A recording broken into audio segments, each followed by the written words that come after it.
All right, I'm recording. So three, two. Hello, everyone. This is podcast Fourth and Average. We're your hosts, Chris and Cody. Cody, say what's up to everyone. How's it going, everybody? So this podcast, we're basically, doing it for fun, but it's going to be a lot of sports talk. I would say whatever recent funny news culture. We're not gonna get political on anything. We're not gonna go over the top with too much stuff, and unless it's funny to talk Like about or at the anything end of like the day, that. we're just two guys that love sports and just want to talk Literally, about them. literally. And I will say though, we are missing a what maybe will be, I'm assuming, Cody, a regular host. I'm Quite hoping. regular, yeah. I'm hoping he's regular. We'll let him introduce his own self whenever he's on Yeah. the next episode. So, but he is occupied today. But we wanted to go ahead and get this started before the playoffs and everything coming up this weekend. We want to get as Um, much content out as possible that we can. exactly. So, Just go ahead and build it. I mean, we're not trying to get big or anything, but if that's the outcome, cool, awesome. I think Cody and I yeah, would love to quit our day jobs to do this. So yeah, we I can would try it. happily like to talk about sports for the rest of my life and get paid to do it. I think I would much rather talk about sports than insurance. So that's exactly Well, what I I would flip burgers, so it's quite different fields, but I guess I'll actually start with this. Cody and I mean, we're best friends, best buds, whatever you want to call it. Um, I mean, we met playing baseball when we were what, 10, 11 years old or something like that. It yeah. was, Whenever we had first met, Chris actually had hated me yeah, couldn't stand because the guy. his dad liked the fact that I was a left-handed pitcher. So, Yeah, so but I guess that hatred somehow brought us closer together. And then what? Now we're about 20 years later, almost. dude, I know it's kind of weird how time flies. I mean, yeah, I'll tell you exactly when it was. The first, like, you were the first one at the field, and I was the second one. And I think literally you stopped throwing with your dad, and the moment I started throwing with you, I was like, "No, this kid's cool. Yeah. This guy's a cool guy." So, yeah, that's kind of how we've always stayed in touch. He was the best man at my wedding. Um, Cody's an awesome guy, so and I'm really glad that we get to do this now. So, um, So I'm excited to get this started. yeah, definitely. Well, what do you want to talk about? I guess the playoffs, big games coming up this weekend. It's some pretty big matchups, but I think we have to start with probably not the biggest matchup, but it's still definitely an important matchup, and that would be Houston against Kansas City.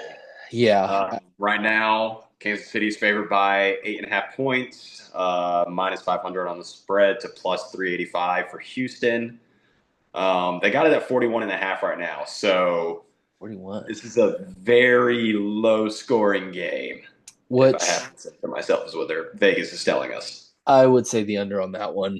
I mean, it feels like a cut and dry game. Like I don't know with the way Pat Mahomes was playing this past year. I mean, the first half was, I mean, he was not even top 20, top 15. Correct me if I'm No, wrong in but also at the end statistics. of the day, he still put his team in a position to win games. Now, whether that was off of the back of him or the back of the defense, thanks to Steve Spagnuolo, Yeah, I will probably find out in this playoffs because if there is one person who is going to want to put pressure on Patrick Mahomes, I think it's going to be D'Amico Ryans.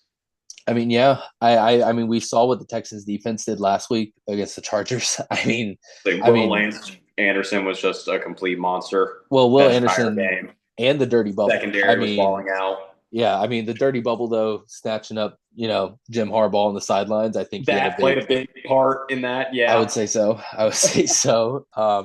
I will say though, man. I mean that Texas defense is strong. If that's the same Texas defense, I could that under hits easily. Now, do I? You got to go again with it, it's Pat Mahomes. Like if they're down, he's probably going to come back in the second half, the fourth quarter. It's starting to become like the Bourne series or one of these movie series that just you can predict the ending and it just keeps happening Yeah. over and over again. Um, I just think, yeah, Texas defense comes out. Chiefs have had a top five defense all year. I think the under's hitting, and I think Houston's going to be really stuck on the run. I think that Spags is going to mix up a lot of the coverages like he's done all year. I mean, it's going to be hard for Stroud to really get anything going, and he's got to go play in Kansas City, and it's going to be one of, if not the coldest game of all the games this weekend. So it's going to be very interesting for him. That's for sure. That's for sure. Might have to counter with the coldest game argument and go to the East Coast with Baltimore against Buffalo. Um, so Buffalo is actually underdogs at home right now, but it's even money. It's plus 100. It's 1.5. So this game is going to be a toss up according to what they're telling us. But at the same time, personally, I feel like this might be a game that I try to avoid placing a lot of bets on. Um, there's going to be another game where I think we'll come across something like this where it's two teams of destiny playing against each other. And I kind of want to just enjoy the ride. And whichever quarterback makes it out of this game, I am going to be pulling heavily for in the championship Absolutely. round. Absolutely. I think obviously part of me, relatives and my dad's side of the family coming up from upstate New York, a lot of Bills fans up there.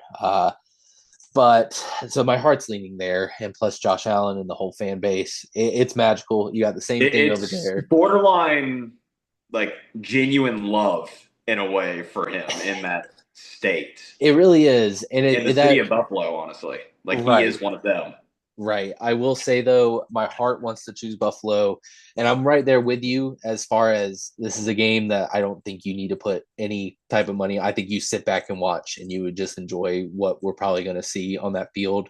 I mean, we know Buffalo's defense has not been the best all year. It really has been the Josh Allen They have show. stepped up in the playoffs. I They will give you have, credit. yep, which is yeah, that is true. That is true. So, but it just goes to see like Derrick Henry and Lamar running that football.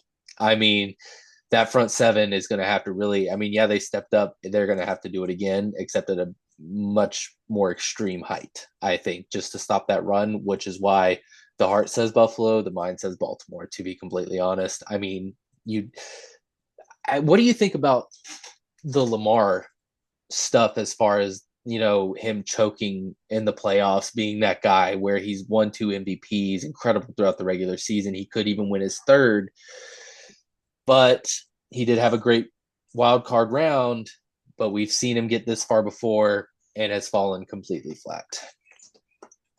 Well, if you kind of remember back to last year, where Zay Flowers fumble at the 1 yard line away from this being a completely different story. Good point. Good So point.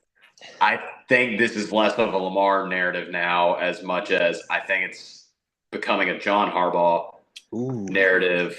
okay. Um, I hope that they're able to use Lamar and Derrick Henry in I'd say primarily rushing attack in this game. I feel like that's going to be the way that they are able to take out Buffalo. Lamar's not going to turn the ball over.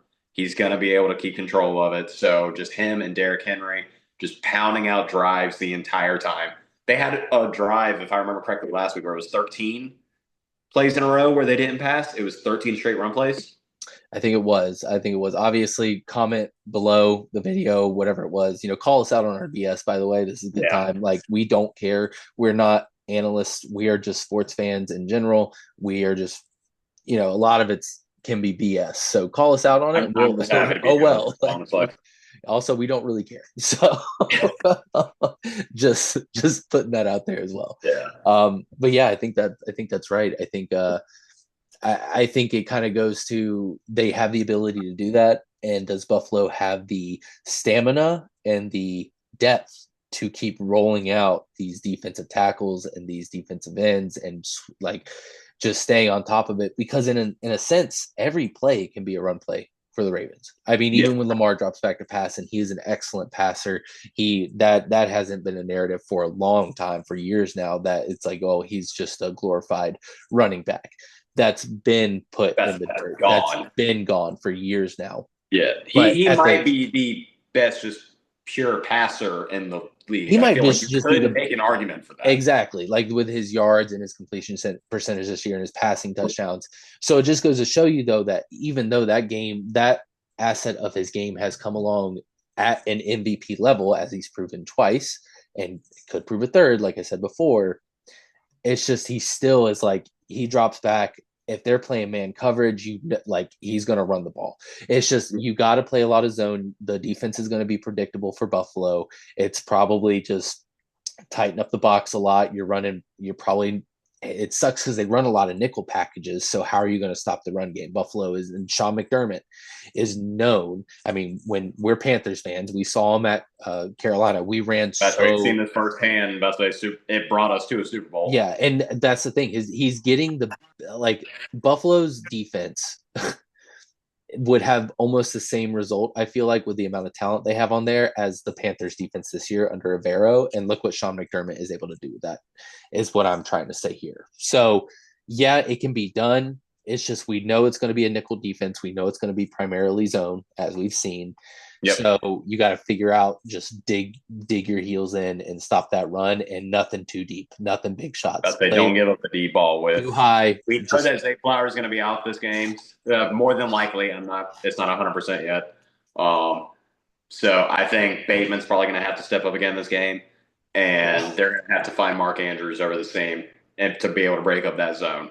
yeah, exactly. I think I mean keys for Buffalo. I know we're spending a lot of time on this one, but this really is, I feel like, the game.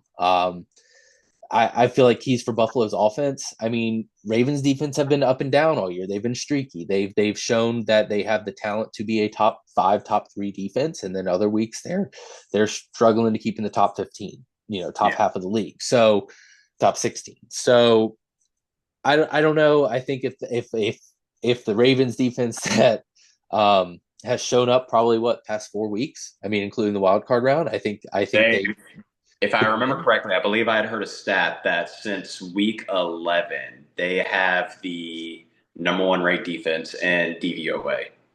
Yeah, So yeah, they have been playing lights out, including their secondary, which was a weak point in the beginning of the year. right. And so I mean, now you're Buffalo, right? You're um our boy Brady over there, who I miss but Huh? also don't miss, Joe Brady.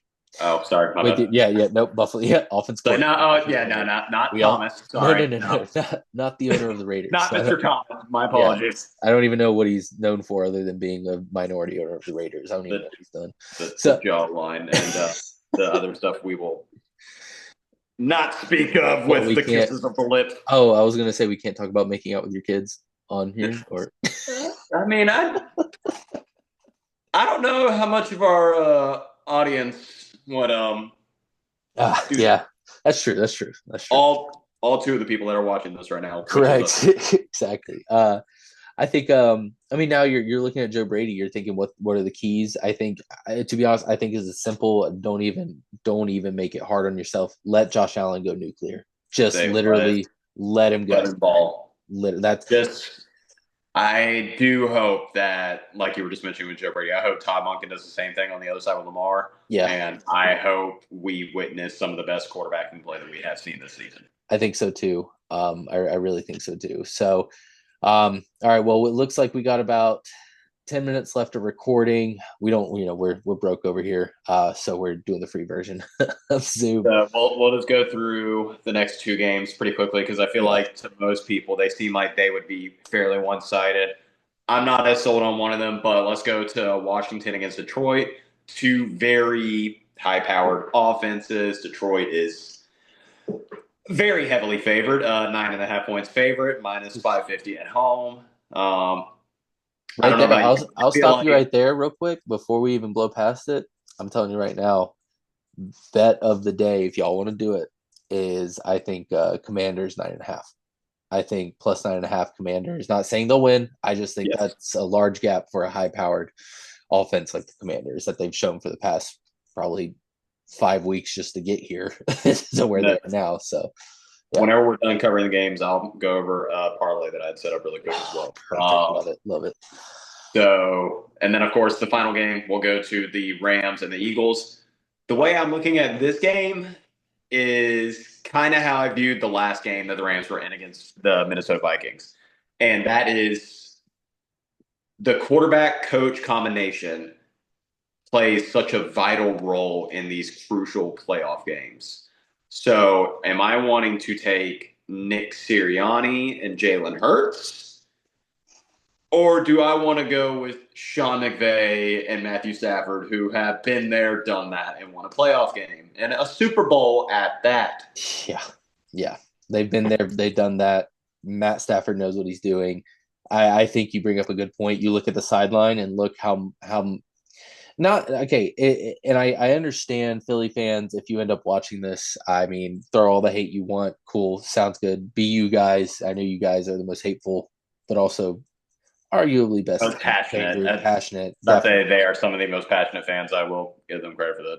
But I mean, not to take you guys off, but I feel like I'd be a little worried, man. I just looking over at that Sirianni and Hurts sideline interactions. There really isn't a lot, to begin with. And when it is, it's not. I mean, I'm not saying it's completely negative, but it's just it seems more low energy. It's sometimes they're probably not saying they're not on the same page, but it just almost seems like it according to the camera. And even just that body language can make you play a certain way. It seems like. And then, like you said, you look at the other sideline and you're looking at Stafford and McVay, and no matter even throughout those points of the season when they had so many injuries on that offense, McVay and Stafford were still getting along, and they knew they were getting their job done because McVay knows how to get the best out of what he has. And I think you said that to me earlier this week. Is that And a big point that I had heard, if you don't mind me interrupting, yeah, that recently is the Los Angeles Rams are last in the NFL in total spending on the defensive side of the ball. The next team behind them has spent 30 million less than the Rams on the defensive side, and they have increased their pressure rate with the best pressure rate defensive tackle of all time, and Aaron Donald retiring this past year. yeah, yep, yep, So I think Sean McVay I think very highly of Sean McVay, and I think there is a good chance that the Rams could potentially pull off an upset. Having said that, I did place a parlay for this weekend. It is plus 425 on FanDuel with the odds that I had put out. It is Kansas City and Philly both to cover by a touchdown at minus 6.5 and under 57.5 on the total points between Washington and Detroit. Because I feel like both defenses actually will come out to play in this game. Both coordinators have done a lot with a little right. the latter half of the season with the amount of injuries and lack of talent, respectively, for the two coaches that they have gotten. Right.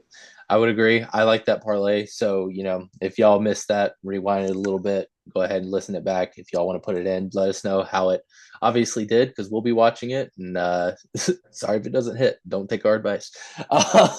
So I will say, I guess we'll hit. I want to do go back. Actually, I'll hit on something real quick. Okay. I think you're right as far as the Eagles. I think the Eagles still win it. I just as my prediction, you got to go play in the link. I mean, Yeah. nobody wants to play in the league. So I think that's one thing that the Eagles have going for them, and I think obviously Saquon. So, and it's going to be tough for the Rams offense all day long. So they got to really figure out something. I Going hate back, not being able to get into specific matchups. That is honestly one of my favorite parts of doing this. But with us, kind of setting this up on pretty short notice, we want to do the best we can. Anything that you guys have suggestions at with as far as what you would like for us to talk about, any content we could do going forward, any ideas, we are open to anything, really. that's right, and I think all good points, Cody. I'll put a big exclamation point on that. Do it. Subscribe. If you like it, even if you don't like it, we would like for you to subscribe to hear your thoughts on how we can improve. And then you can watch us So, next time we release something. So, support helps. Positive attitudes help. Obviously, we love to joke around too. So, I think we end with this. Just I'll shoot them out predictions for the AFC and NFC championship real quick. I think we see Chiefs, and I think we see Ravens. And I think we see on the other side, I think we see Detroit, and I think we see the Eagles. I think it's going to be pretty chalky as far as that, besides that Bills Ravens game. so I do believe as well. I believe we will get the Chiefs. I believe we'll get the. I don't know. Like that Rams Eagles game. I don't know why. I just have a gut feeling about it. I have my bet with the Eagles, but I'm I get it. gonna change. Gonna say the Rams. Ooh. I think Detroit wins easily, and I think it's Josh Allen's year, so I'm going to go Buffalo. Wow, love it. So we got stuff to talk about next time on our predictions. So that's good. I like being a little different there. Well, again, guys, echo all the points. Go find us. We're going to be on Spotify. We're going to be on Apple Podcasts. We're going to upload as many places as we can. We're going to have socials, but we at least want to get content out there. Let us know so that way Yeah. when we do get that out there, you have a video to watch. But other than that, man, Cody, thank you so much for hopping on here. Always a Thank you pleasure. guys for watching, and y'all have a good night. Yep. Stay average. Oh, that was good. Okay, I'm gonna stop recording and I can just edit this out. This